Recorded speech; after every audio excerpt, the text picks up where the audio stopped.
Igbo, why is there so much discrimination amongst us as a people? Why have we decided to identify ourselves majorly by our states and then now use that as a criteria, or a tool to now discriminate among ourselves and create various classes, and which we now use to propagate stereotypes, which at the end of the day leads us to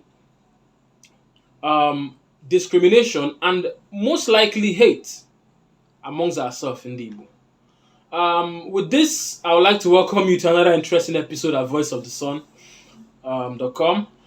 Today, I want for us to basically talk about love, togetherness, respect amongst us in the Igbo. This video is in English language because we have lots of our people who don't understand Asusu Igbo. Yes, sometimes we make videos to accommodate them with English language, and sometimes we just do Igbo language videos. Do our videos not so Igbo, man. This one will be in English language. Bikon, forgive me for this. But let's continue. So number one on the list is marriage. There's so much discrimination when it comes to marriage in Igbo. The man from Nnewi will say his son will definitely marry from Nnewi, will not marry a woman from Enugu or from Abia State. The man from Owerri will say, his daughter cannot leave Owerri, cannot leave Imo State. She cannot marry a man from Anambra. That Anambra men, they are too, money conscious, or they are too proud, And then the man from Enugu will say, no, he can't, the daughter cannot marry a man from a Ebonyi State, and vice versa. And this has been going on for decades. For me, I would say, from what I've noticed, this has been very prevalent. Like it has been very very now popular in the last, say, let's just say 30 years or 40 years. But before the war, before independence, pre-independence, I mean, there was lots of intermarrying, any part of Igbo land where you come from. And then after the war, the states were now created and things now went from frying pan to fire, like we would say in Nigeria. But the case is now so bad that people are now marrying those who they don't understand, who they are not compatible with, who are not the love of their lives, who are not their soulmates, for those who believe in soulmates. But all of this, someone whom you've built with, someone whom you've come to understand, when it now gets to the point of getting married, your father or your mother or your uncle or your relative will say, no, people don't marry from there. Oh no, you're a firstborn, you must marry from this village. Sometimes some of us are stubborn and we'll go ahead to marry the person whom we want to marry. But most times, many of us fall under the pressure from our parents and our loved ones. And then you fall under that pressure, you now let go of that woman that you love, the main person who understands you in this life. You now let go of that man that you love, the main person who will give you peace, and happiness in this life. You now follow your parents and your relatives. Then they now bring someone else for you. You find someone else in a hurry and then you get married to that person. 1 year, 2 years into the marriage, everywhere is upside down. There's no peace, and the man or the woman is cheating. There's no, everywhere is just, then children will come in, just before you know it, some will just end up living in miserable marriages while others will end up getting divorced. Why? Because we don't see ourselves as one Igbo. There's this demarcation, sentiment, stereotypes, discrimination. This person is looking down on this person and vice versa. Igbo, it's I don't know if I have the power to make it stop, but I must speak up when these things have now become a norm in our society. Let us try to find the things that unite us rather than the things that make us, rather than looking for our differences. Because even inside the same house where you were born, You and your brother or your sister, you are not the same. Even identical twins are not the same. Hmm? Ofu nne na amụ mana ofu chi adịrị eke. Meaning that we might come from the same mother, but we don't have the same life force, the same energy, the same chi that directs, the same providence that directs us in life. And this is the same thing for all around an Igbo. Yes, we are Ndi Igbo, anyị na-asụ Igbo, but we might have our little differences. But this does not mean that we are bad people. Let's say the man from Anambra is a bad person, or the woman from Owerri is a bad person, or the man from Ebo, all of these stereotypes. We've now come to echo it, especially our parents of this generation. I don't know if their parents were like this, but our parents of this generation, those who are in their 60s now, in their 50s, 60s, 70s, this stereotype was echoed and re-echoed by them. And today it is now like a mantra which many Igbo families stand by. Let us try to reduce the discrimination we dish out to ourselves when it comes to marriage. Does it make sense that you send your child, your son, for instance, to go and school in Nsukka, UNN, which is where I went to, and then he schools there, he drinks their water, he lives in the house of an Nsukka man. He might probably date an Nsukka girl, he eats their food. Okpa, ayaraya, ibangwe, all their food, he eats it.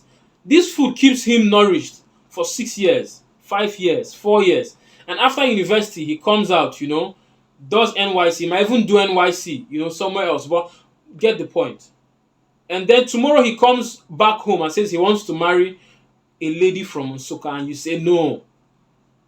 With our people don't marry from Nsukka. If you did not marry from Nsukka, why did you send him to go and school in Nsukka? Why did you let him live there and eat their food and be accustomed to them for the space of 6 years?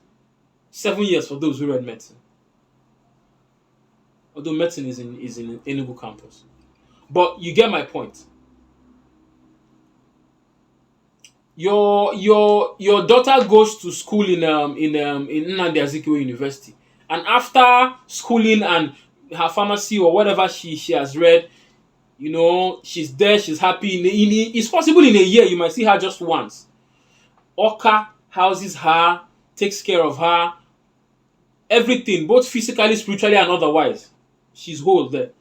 And after school, she comes back, or even while in school, she comes with a man who is from Oka or Anambra that says he wants to marry her. I'd be like, no, Anambra men, you cannot marry from there. But your daughter is schooling in Anambra among the people of Anambra. You see, that it does not make any sense. It does not make any sense. So, let us come back to our senses. Let us understand that we are one. Let us enjoy our Igbo-ness. That is one. That is gone. Secondly is, admissions into the university, which some people have noticed and some might not have noticed. But there's this discrimination when when admission lists come out for our universities in the southeast. Nani Igbo. UNN is looking for how to first give the best admissions to people from Enugu State before they look at Anambra or Ebonyi or Abia or Imo. Imo State is doing the same thing. Anambra is doing the same thing. Ebonyi is doing this. Come on. And because we now have a particular a particular amount of people we must take from that locality first before we look at other people from other parts of Anibo. And it goes on to even as more as now, like you can't even get a VC who is not from. It's hard to get. I'll not say you can't. It's hard to get a VC who is not an indigene of the town the university is situated in. Even if he or she is not the best out there in Anibo, as long as he's from there, they will do politics and just put him in. And it goes down to the lecturers we hire in our universities. Admissions to university and the lecturers who are in our universities. This discrimination has gotten into our universities. And then thirdly, the civil service.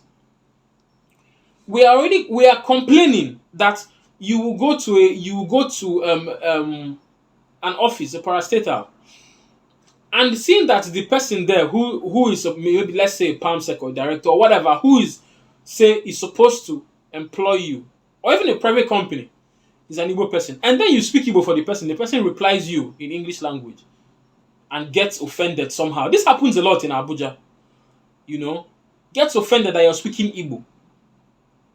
And if you're not careful, you might not get that job for trying to sound so familiar. We've not finished talking about that one. We are now at the point where someone in the civil service would like to employ everybody from his village first before he can look at someone else who's qualified from another village or another part of an Igbo. And then you see how this discrimination is echoing.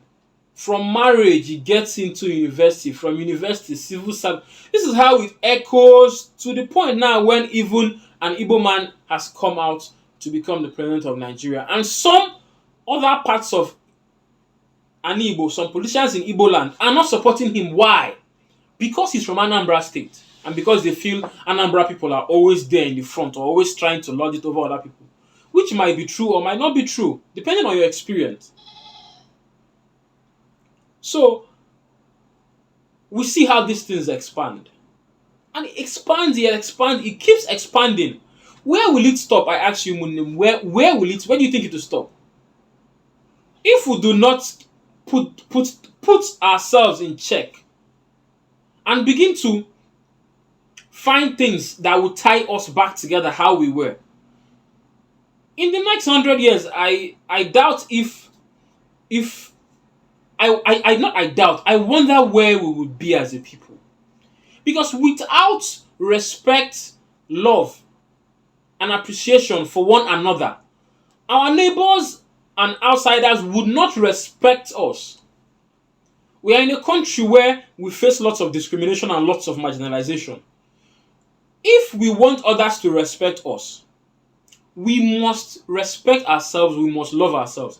Now, in as much as this discrimination is there, Ndi Igbo are still one of the best people who help themselves in an Igbo.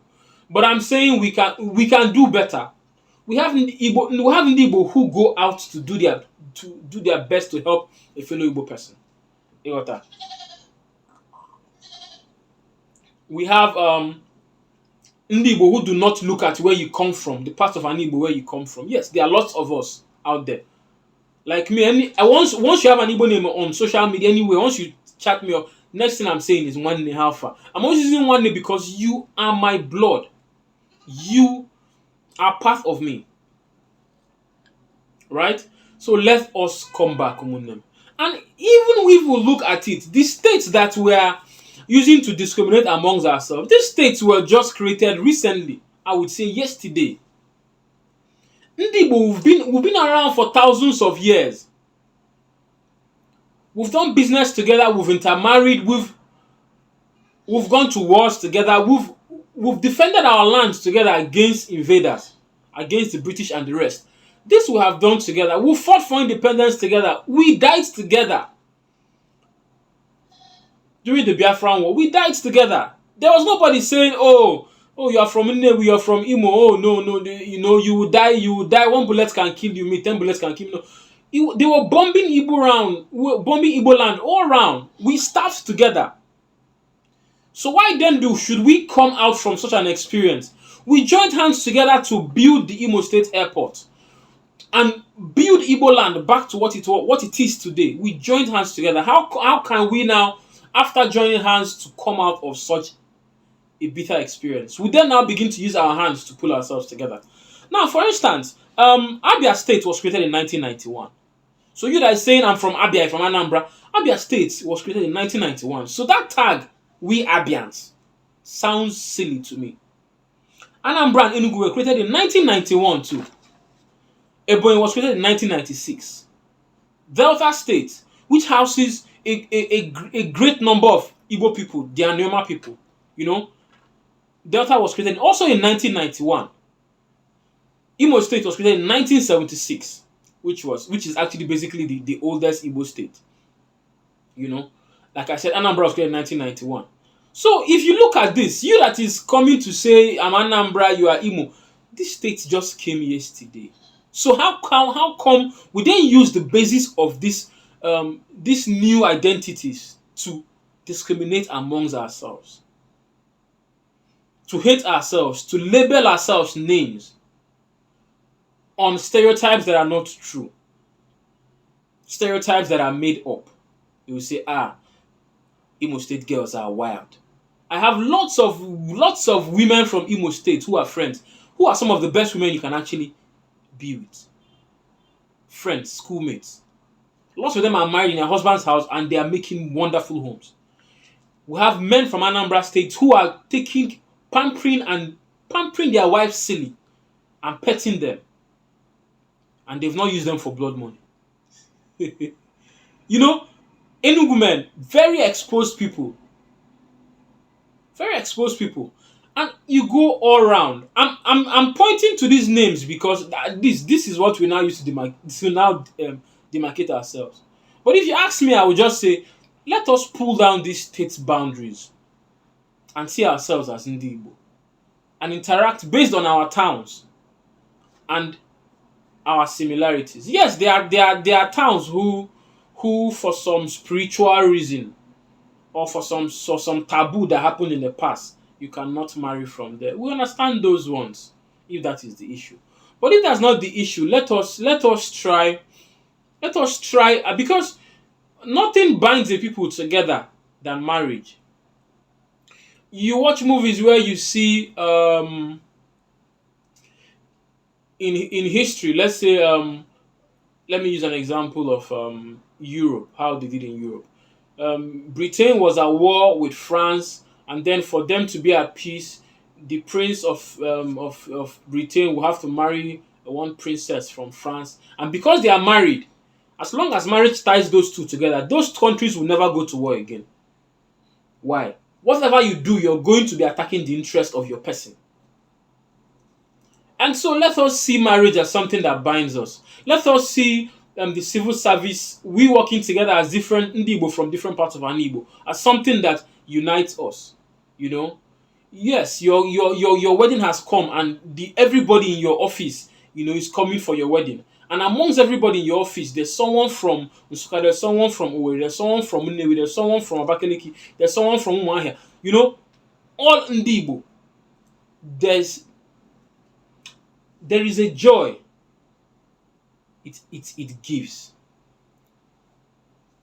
It goes up to politics, to civil service, to university, whatever it is. Let us come together as Ndi Igbo. Stop the discrimination. Stop the discrimination. Stop the discrimination. So with this, I will come to the end of this particular episode at voiceofthesun.com. I remain my humble self, Chukwuemeka Soko, and I hope to see you on the next episode where we discuss topics such as this. Wherever you find this video, I'm on YouTube, Twitter, Facebook. Please do your best to subscribe, share, follow us, and let others too watch like you've watched and join the discussion. If you have any comments or any opinions about what we've discussed today, please drop them in the comment section wherever you find this video. And then, let's learn from one another, and then let's love one another. Umunnem, kodinu ogozo, ndemen, dalun.